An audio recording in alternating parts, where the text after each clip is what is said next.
reading from the letter of Paul to the Romans. Brothers and sisters, owe nothing to anyone except to love one another. For the one who loves another has fulfilled the law. The commandments, you shall not commit adultery, you shall not kill, you shall not steal, you shall not covet, and whatever other commandment there may be, are summed up in this saying, namely, you shall love your neighbor as yourself. Love does no evil to the neighbor. Hence, love is the fulfillment of the law. The word of the Lord. Our second reading for this Sunday is taken from the letter of Paul to the Romans. We have been reflecting on our Christian responsibility for our brothers and sisters, a responsibility that comes from love. In the first reading from the prophet Ezekiel, God warns Ezekiel, the prophet, that his lack of responsibility towards an erring brother or sister will cost him, the prophet, his own life.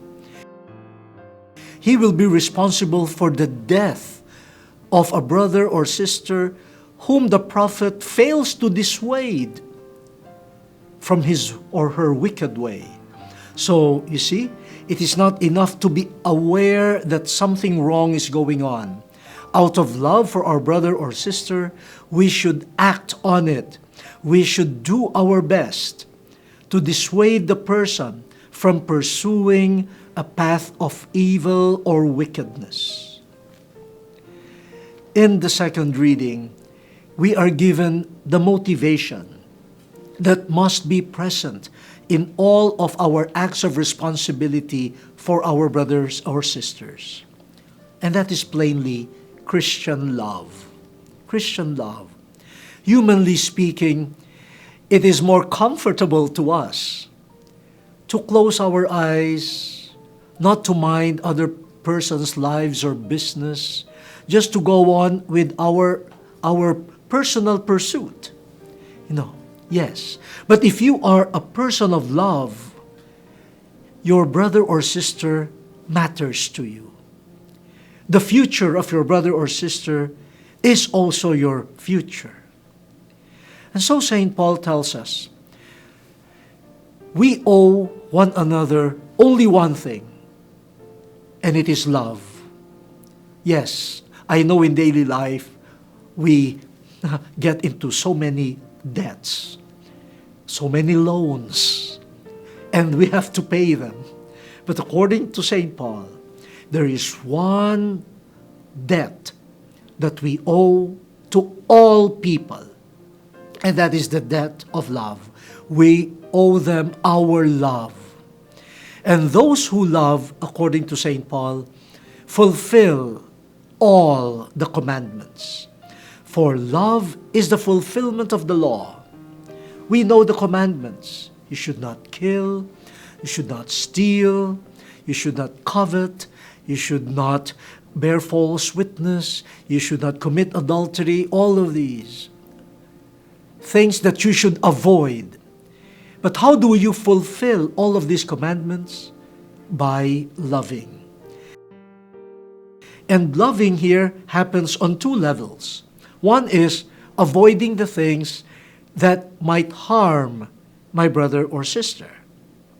And the other level is doing the good that my brother or sister deserves. And part of the good that they deserve from us is the exercise of our responsibility towards them in the area of correcting them when they need correction, reminding them, persuading them to return to God. That is an act of love. Brothers and sisters, let me repeat that. Love is the motivation for correcting a brother or sister. Love is the motivation for calling their attention. Not revenge, not anger, not hatred. If our motivation is irritation towards our brother or sister, what will we get in return? Self-defense. They will defend their wrong attitude, their wrong action. Why? Because they don't feel that we are approaching them, correcting them out of love and out of our desire that they be brought back to God. If they feel that we are just out there, we are out for their lives, no?